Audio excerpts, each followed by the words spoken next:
Hello, good morning. It's Monica from Life is Art, and this is the Saturday 10 a.m. technique at the Christmas Movie Marathon online crop.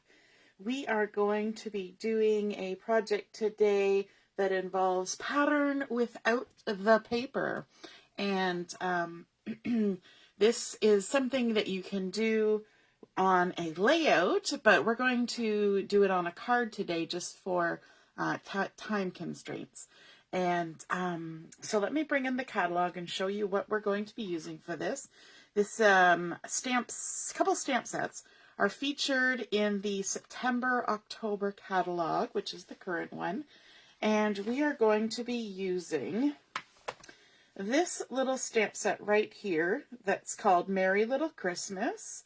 So we're going to be using that. These are nice little stamp sets for the holidays and the seasons. We've got Thanksgiving and Christmas, but this one down here is the one we're going to be using. We're also going to be using this larger stamp set that's called Countdown to Christmas, and it's really fun. We're also going to be using one other, and I don't think I marked it. Let me see if I can find it. There it is. It's called Design Elements stamp set, and so we're going to be using that as well. And we're going to be doing a little bit different size card today. Let me just put this back in my drawer so it's out of the way. We're going to be making a 5x7 card today. And you will have noticed when you clicked in, we're calling this Pattern Without the Paper. So maybe by looking at some of those stamps, you're getting an idea of what that's going to entail. If you're joining me live, just say hello or howdy so I know you're here. And if you're watching later on replay, you can just say replay. Good morning, Mary. And Joanne is here too. Good morning, good morning. So I have my 5x7 card base. Close to my heart carries these card bases and envelopes, which is nice. So they had to get the matching envelope. And they come pre-scored. One side has a dip and one side has a bump. And we always fold with the bump side to the inside. So we're just going to crease that down. Like so. And we're going to be creating this card on the vertical.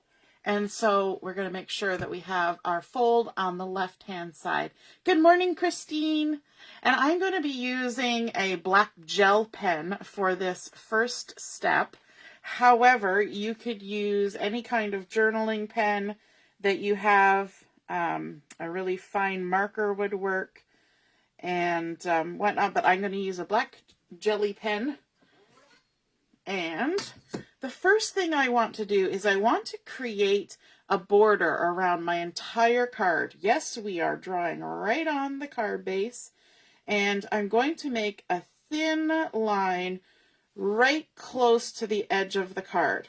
Okay, now remember, when you're using a gel pen as opposed to a marker or a regular pen, that it takes a minute for the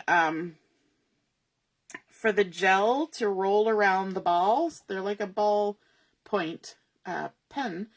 And ink comes out of a ballpoint pen really quickly.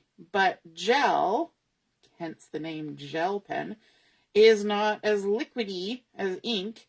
And so it takes a minute. So don't try and go whoop, really fast. Take your time. Just follow the ruler and allow the ink, the gel ink, to nicely come out. Okay, and then you won't be disappointed. You won't have missed spots. Good morning, Allison. Good morning, Mom. So we're going to make our way all the way around the card, and I'm using my Versamat to line it up. Even though at this point I'm not using the lines on the Versamat to create these lines, I'm using the edge of the card. But I think by lining it up on the Versamat and lining my ruler up nicely, it helps me stay straighter. Just because I've got, so there, see, I went too quickly and the gel pen did not keep up. Now it's doing something funky. Let me just scribble off on a scrap piece of paper. There we go. Let's try again. I went too quickly and the roller ball was like, no, can't go that fast. So I've got a little jaggedy there, but that's okay. But as I say, lining it up with all the lines helps just keep your brain in check with making some nice straight lines. Now I'm using a metal ruler, but the ruler doesn't matter as long as it's a straight edge. So there we go. We've created a thin border all the way around the edge of the card. Hey Joanne, the Versamat has really helped me stay straighter in positioning things. It sure does. Now what we want to do is we want to make some interior lines. I'm going to create kind of a grid on this card, but I'm going to do it in sort of a funky way. I think it's kind of funky. And I'm doing a 1-inch grid. So I'm going to come in 1 inch from the right-hand side. So I've lined it up on the Versamat, coming in 1 inch. But this time, instead of a solid line, I'm going to make a faux stitching line. So I'm just going to follow along my ruler and make nice little stitches all the way down. You try to keep them as even as possible, but don't worry if you get a little off. Just take your time and go all the way down. The ruler really helps for this. Sometimes when we do our stitching, we just do it freehand. But for this one, I need to be pretty particular because of the stamping that we're going to do later. Now I want to come, I'm actually going to turn my card around so that I'm not reaching across where I've got freshly done stitch lines. And we're going to do the same thing on the other side. We're going to create a stitch line 1 inch in. You want to make sure you hold your ruler nice and tight so it doesn't wander on you while you're working. And just go ahead and do this. Now, if you wanted to go the opposite direction and do a black card front with white gel pen, that would be kind of funky. Just that the next step wouldn't work quite the same unless you did heat embossing. Okay, now we're going to work on some horizontal lines on this card. So let's line it up horizontally. And again, we're going 1 inch in. We're keeping it simple. Pattern without the paper. We're already creating a nice pattern because we're creating a grid. So we're going to do 1 stitch line here, 1 inch in, and then we're going to move over and do another one, 1 inch away from that one. All the way across. I was working on this last night and I thought, oh my goodness, it's going to take too long to do this on a live video. But then I tried it again this morning thinking, oh, I'll get one that's like 3/4 of the way done, show you the beginning and then show you 3/4 of the way done and just finish it off. But I actually was making good time because I knew what I was doing this time. And so we're going to do the whole thing from start to finish so you get to see the entire process. None of this by the magic of Facebook. Here's a 99% completed project. So we've done our first row, and then we're going to do our second row. Now you're probably thinking, why aren't we just going all the way up? And that's because we're going to do something a little different in the center of our card. So don't worry, we're gonna get there. Let's make our stitches all the way across like so.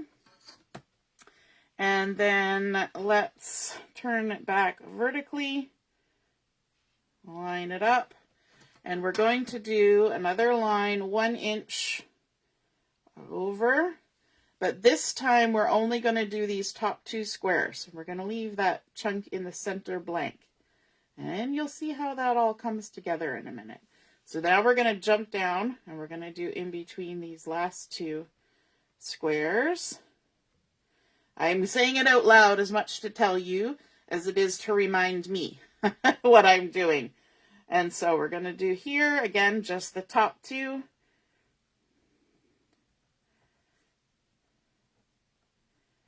Like that. And the bottom 2. Like that. And now we need to deal with the sides here. But again, we're going to avoid the center. So line it up on the Versamat And we're going to go just this outside square and jump, outside square. It's already looking pretty funky already, I think. I like how this grid looks. And then the last 1 inch there and there. My mom had an old sewing machine that the harder you push on the pedal, the closer and smaller the stitches got. Oh, weird. Yeah, usually when you push on the pedal, the stitches just go faster. Not that they get smaller or closer. Usually you have to adjust that yourself. Weird, eh? So now in this center spot where we have left an opening, I'm going to draw a solid line, just like we did here, and I'm going to pretend that our stitch line is replacing the edge of the card. So we're going to be just as nice and tight to that as we were for that outside edge. So we're going to draw a solid line. And then turn. Line it up. Even though, again, I'm not using the Versamat lines for this, I'm using my stitch line to guide me. But I can, if I'm lined up nicely, I can kind of see that my ruler stays straight. Because even with keeping things straight, the longer length you have to follow something, the straighter you can guarantee that you're going to be. So even though I'm following this little chunk of dashed lines, if I also use those Versamat lines, then I know I'm really straight. Or as straight as I can be. My gel roller is having a time here. Going to give it a little... Sometimes when you're using a ruler, you will find that your pen or your marker will kind of gunk up in case there's any little debris on the edge of your ruler. So I think that's what's happening here. So the last edge, like so. And there we go. Now we're going to make sure we're upright. So our opening is on the right. Let me put that away. Put my gel pen away. Isn't that fun? I like just the look of that grid. It creates quite a nice little pattern, almost like a little stitched plaid, like a textile. Okay, and now we are going to start with some stamping. So the first color I want to use is the Scarlet ink. So I'm going to pop that there, maybe there, like that. And we're going to start with the Countdown to Christmas stamps. And you can see we've got numbers 1 through 25, and every single one has a different look to it, which I think is super fun. So let's get ourselves going here. And I'm going to be using a big block for this because I find it easier for me to see what I'm doing with a big block. Technically, you should probably use a smaller block when you're using a smaller stamp. But I'm going to load up number 1, give it a little seasoning, ink it up with the Scarlet, and stamp it in that first little grid square. And this is one where I'm going to be washing my stamps as I go, because I'm going to be touching all my stamps to take them off my block.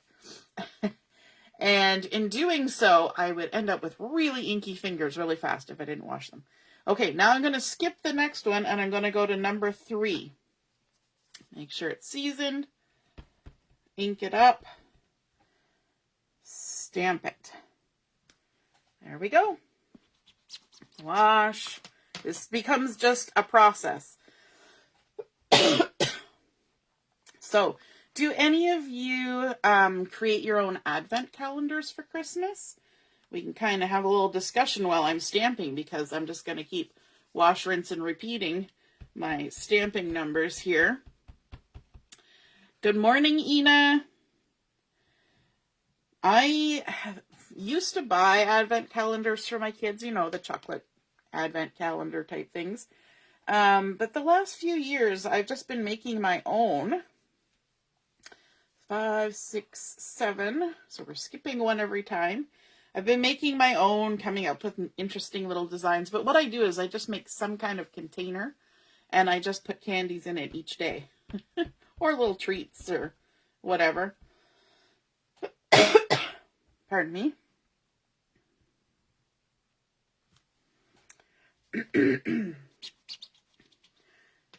And that way I can kind of tailor it to the things that they like. I always find the chocolate sometimes in those little little ones are not the best chocolate all the time. Joanne says she's making a wooden one with drawers. That sounds cool. My husband years ago had one that I got for him that was made out of fabric, and it had little pockets and clothespins that you move the clothespin each day. It had a little snowflake on it, and it was almost like a miniature shoe rack that you would hang on a door. And 10, 11, and then I could put little things in it. So I gave him like little tools and, you know, random things, not always candy. Good morning, Deborah. And then, so 10, 11. So you're going to sort of make out here that we're creating a checkerboard type grid. So we're going to alternate colors. And in case you're wondering, every time I use the block, I wash the stamp, and then I actually have tissue sitting on my knee. So when you see the block disappear over here, that's me wiping the tissue, wiping it on the tissue to make sure I don't have any water on my block or any excess ink if I happen to pick up ink from the ink pad. So that's a thing I've got. It's kind of getting raggedy here because I keep stabbing it with the block, but that's one thing that I do. I used to just wipe it on my pants, but eventually your pants get a lot of ink on them. So 11, and we're going to go right to the next number here to keep our pattern going. So we're going to 12. Give a little season. What other ideas do you guys have for advent calendars? I purchased one last year for my husband that I think he's going to use again this year, because why not? It's nice because it's a wall decoration and also an advent calendar. And my friend Tracy, who makes things with like sublimation and vinyl cutting and all that stuff, she had these ones that it's, you know, like a candy cane company, and there's little holes all at the bottom, and you put, you know, the 25 candy canes in it. Super cute. So this next row we're going to skip because this will be other color. So 12, 13, 14, we need to go to 15 here. We're not skipping any numbers on our, you know, we're not pretending that we're hiding the numbers. We're going around our thing in the middle. Now I can see that I just picked up a bunch of ink right there. So I'm going to take care of that in the hopes to not get it all over my card. There we go.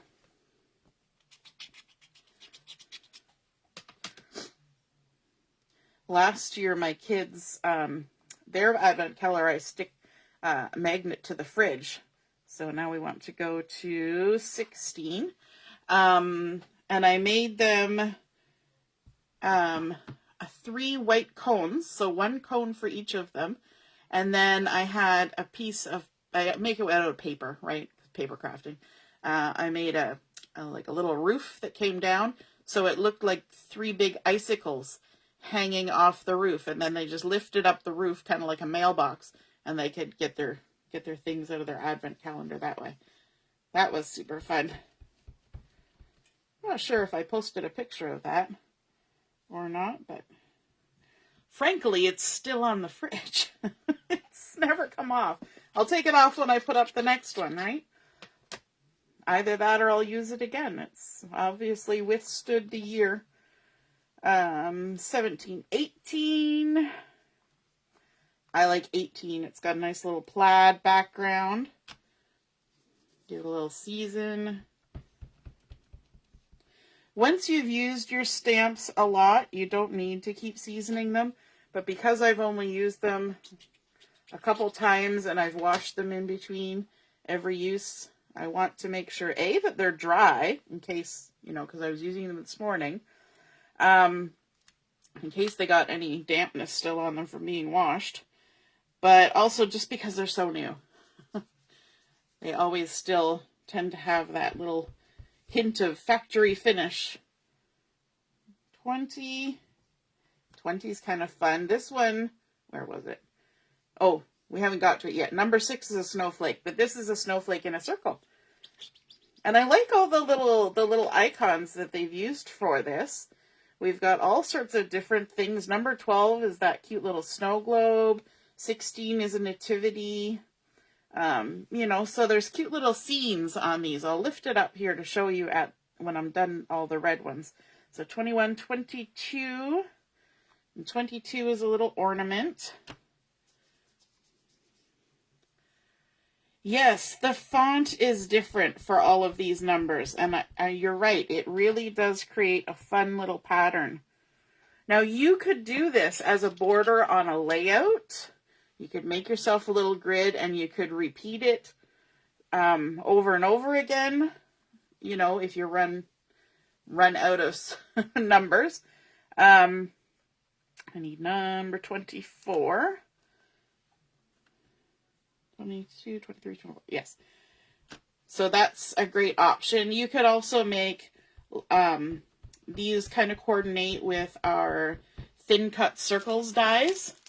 So you could make a bunch of little tags, even slightly larger tags, and have them to put on little gifts so that you know which one to open on which day. That kind of thing. Lots of different uses for this. If you somebody who does a December daily type album to keep track of, you know, all the comings and goings, then you can do that too. Okay, now you will see here that we have an extra space that's not going to get filled because we've got to 24 here. So let's take a look. Number 1 is this sort of berry grapevine wreath. And we've got 3, 5 has got nice little hollies and berries on it. 7, 9 is an interesting little border. 11 is some stripes. 12 is the snow globe. 15 is a little starburst. 16 is a nativity. 18's got some plaid. 20 has a snowflake. 22 is an ornament. And 24 has a nice little bow and holly and berries. But 25 is going to be where we end. So what are we going to do here? So I came up with this plan. And that is, I need to make myself a little bit of a mask. So to do that, I'm going to take a piece of sticky note. Oh, this is the one I was checking my gel pen on. Let's scooch that out of the way. Bring my die cut machine, and I've got my smallest circles thin cut, which is a 1-inch circle. I'm just going to stick my sticky note down in my machine, put the circle die on it, run it through.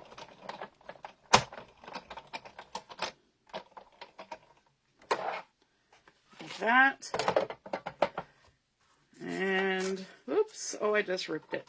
That's going to go well. Sticky notes are not thick paper. Okay, let's try this again. I should have used my pokey tool for this. I ripped my paper. Trying it again. Try it again, Sam. All right.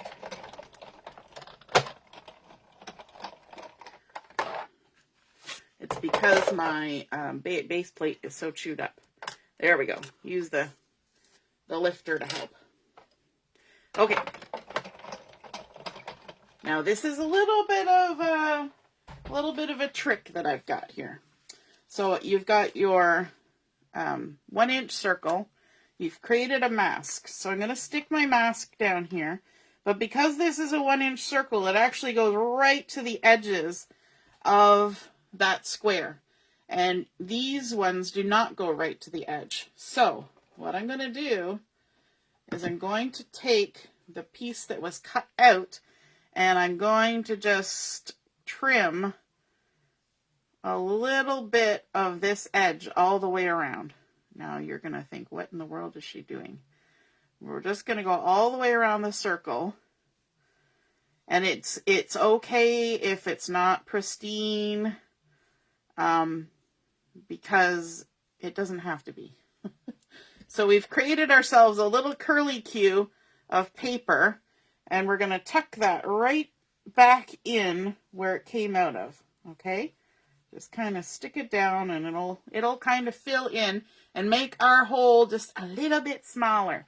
Now, if you have a die cut that's a little bit smaller than 1 inch, that works as well. And then from that design elements stamp that I was telling you about, see this one here that's got these nice little lines on it? I'm going to use that to create my own pattern. We're going to kind of do a little cheat, a little workaround. So grab this little guy here, and I'm going to put him on like a diamond, like that. So the lines are going on an angle. Give it a little season, ink it up with Scarlet, and we're going to stamp it like that. And then, oh, and my mask even stayed there. See, last time I did this, that little circle came out. Then we're going to turn, well, we're not going to turn. We'll turn in a second. We're going to ink this up, take off all the excess ink that I just got all over the place. And then we're going to turn it so that it's 90 degrees from the first set of lines. And we're going to stamp it again. Now, sticky note, if you kept stamping and stamping and stamping, your ink would eventually seep through. But just a couple stamps, you're going to be okay. And you just take that off. And then, ta-da, we've created our own little plaid circle to fill in the fact that we only have 25 things. We don't have 26.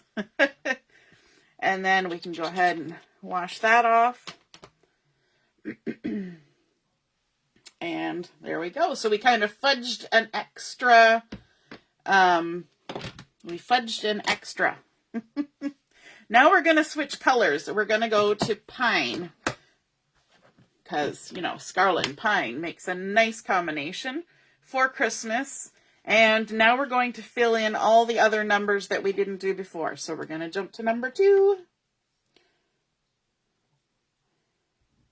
Now, if you were doing, say, 10 of these, I would do all the drawing first, and then I would line them all up and stamp all the 1s, stamp all the 2s, stamp all the 3s. So you're not constantly switching. You can, you know, assembly line them a bit. But since we're just doing 1 here, we got to keep switching right away. 3, 4. Oh yes, Melissa, the ink that I was using is Scarlet. Now I'm on to pine.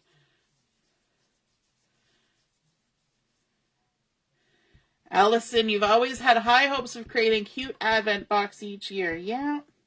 You know, sometimes we have plans and then life. Right? There's always that. Our plans don't always coincide with things that are happening in life. And, you know, that's all right. Sometimes you just got to do what you got to do. All right. We're on to number 6. Yes, number 2 is like a little coffee cup with little hearts, or a hot cocoa cup. The 4 is kind of an Art Deco stylized thing. Number 6 here, that I've got ink all over, is a snowflake. So remember how I said this one was a snowflake, and number 6 was also a snowflake. Just wash that off.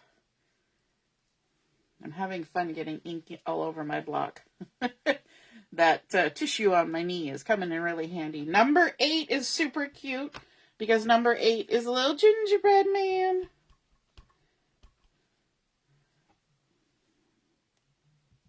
There we go. Look at that. A little gingy. I pushed a little too hard on him there. Got a little smudge, but that's okay. 9, 10. I'm so good at counting. 10, 10 is sort of a scroll in the center with some leaves and berries and splatter around it.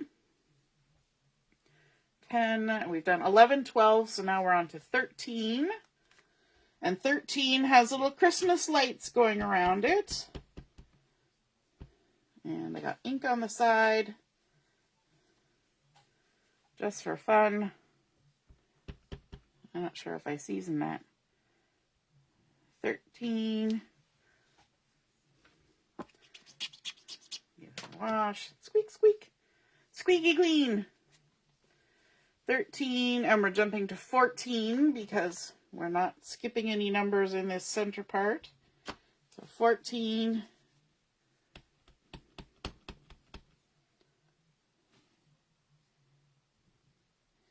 Have you ever heard of stamp rash?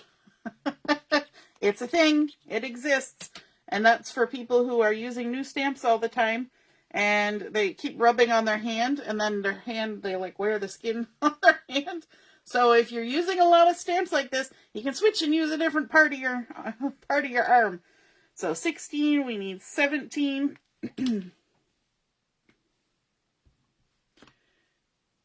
Yes, number 2 could be a Valentine. That's a great idea, Joanne. Because it's, you know, it's for 2. It's got the little hearts. You guys are so smart. Number 17 is a little wreath with a bow at the top. Which is kind of nice that was the green. You know, it would be nice if I had planned it that way, but I didn't. It just, you know, just happy circumstance. Like Bob Ross, happy little circumstance. Like the happy little trees and happy little clouds.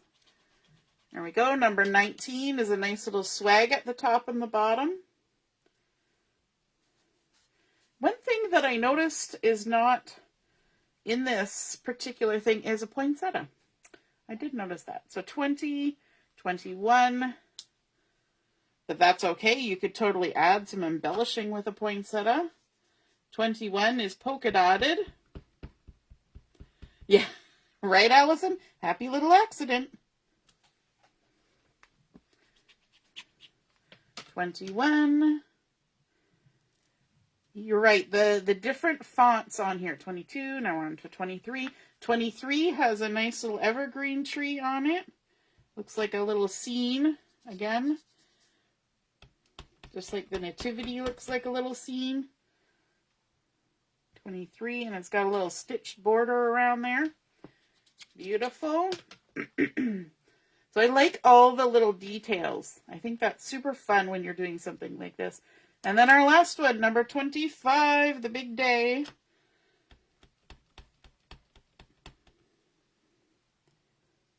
And there we go. The last one is on. Give that one a wash. And there we go. Okay, let's finish up what we're going to do in the center of our card. I'm going to figure out where to put that. We're going to bring in a piece of Scarlet cardstock. And this has been cut to 2 3/4 inch square. Just going to add some adhesive on the back of this. And stick it down. And we're going to center it right in that spot in the center. Just to kind of break up all the white in behind. I love how that looks. Kind of a resting spot from all of the busy pattern. And then the last thing we're going, well, not quite the last thing, but we're going to use that Have Yourself a Merry Little Christmas stamp. And I've got it loaded in my stamp platform here. Grab a piece of white daisy so we can stamp it up. And I'm going to use the Intense Black ink because there's a little bit of coloring we can do on here. We don't have to, but we're going to, because why not, right?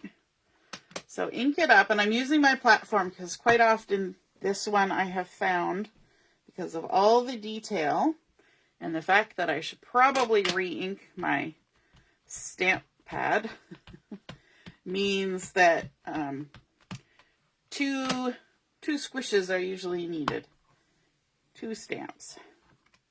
There we go, to get a nice crisp look to it. So we'll wash that off later. Okay, so let's do a little bit of coloring on here. I'm going to use 3 colors.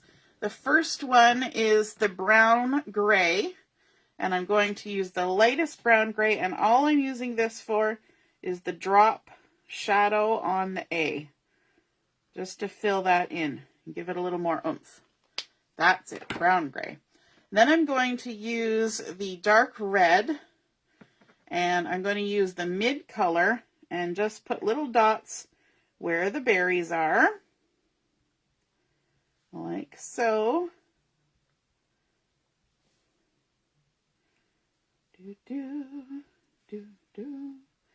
And you may think it's weird that I'm doing the berries before I'm doing the little holly leaves, but I find if I do the berries first, then I can kind of go around them, because some of them are on top of the leaves.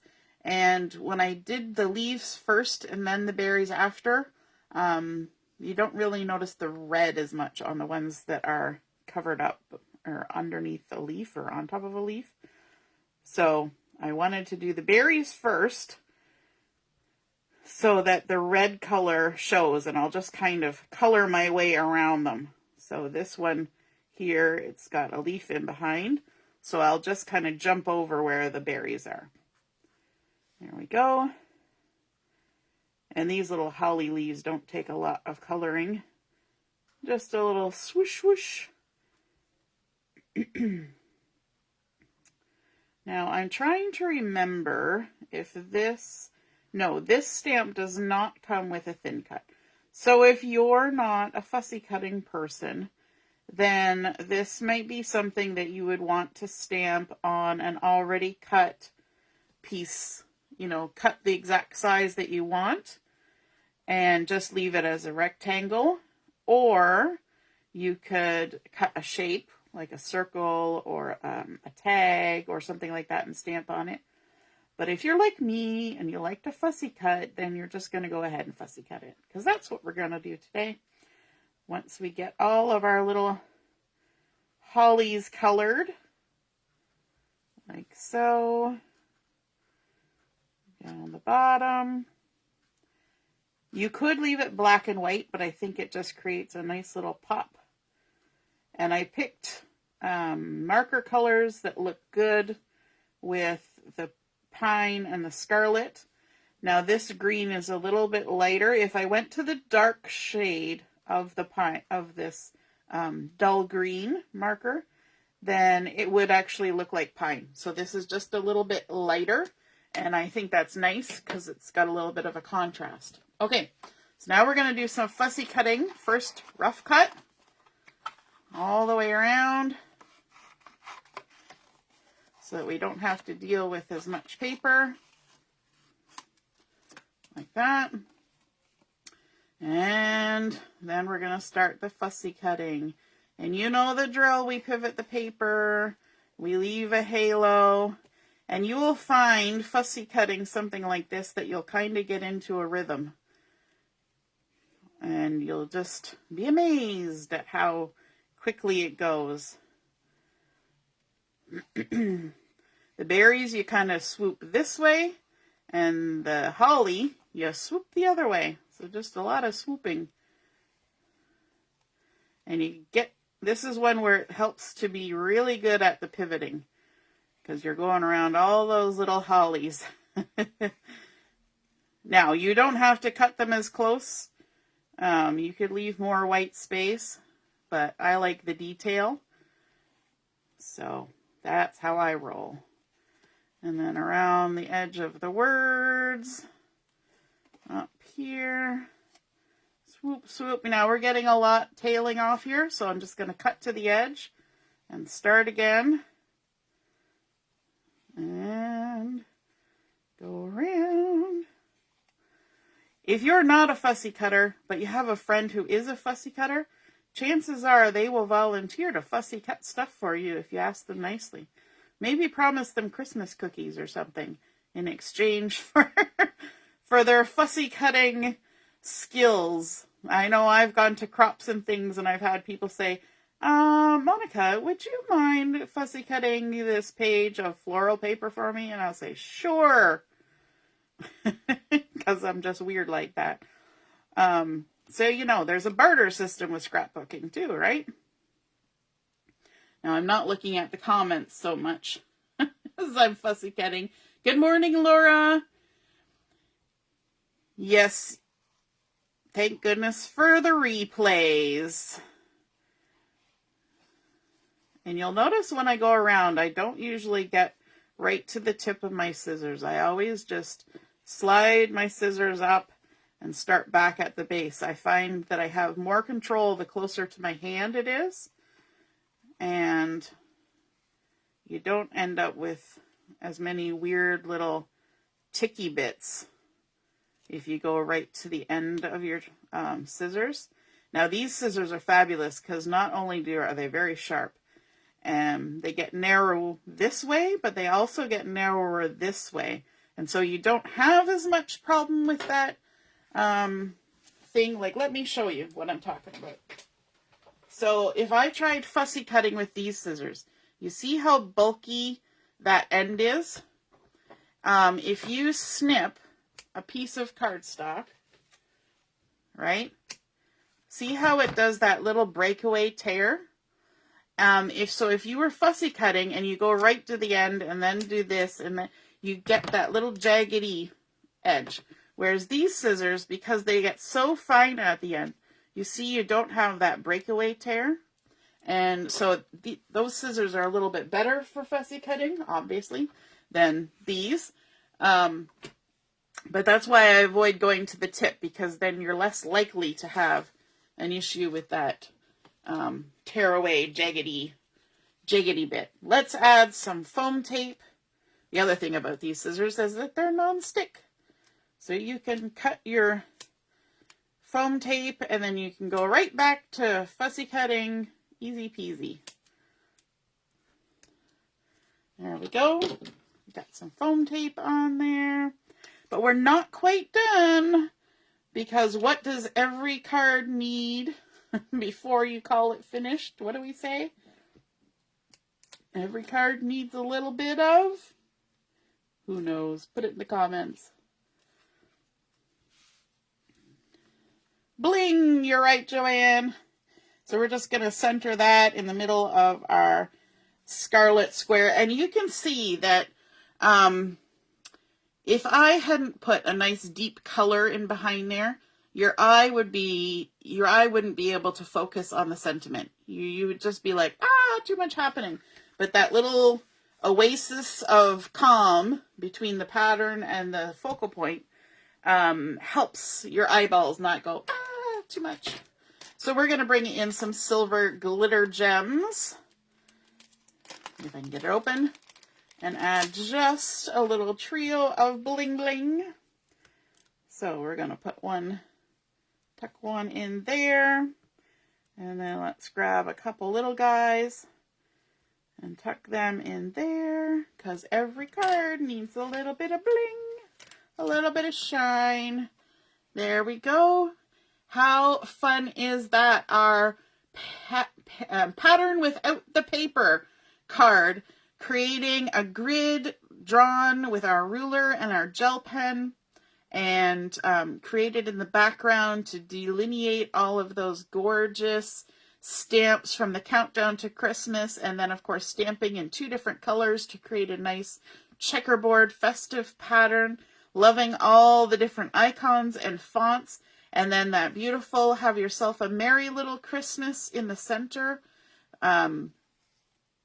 bolstered up by that scarlet, I keep wanting to say sapphire. That's blue.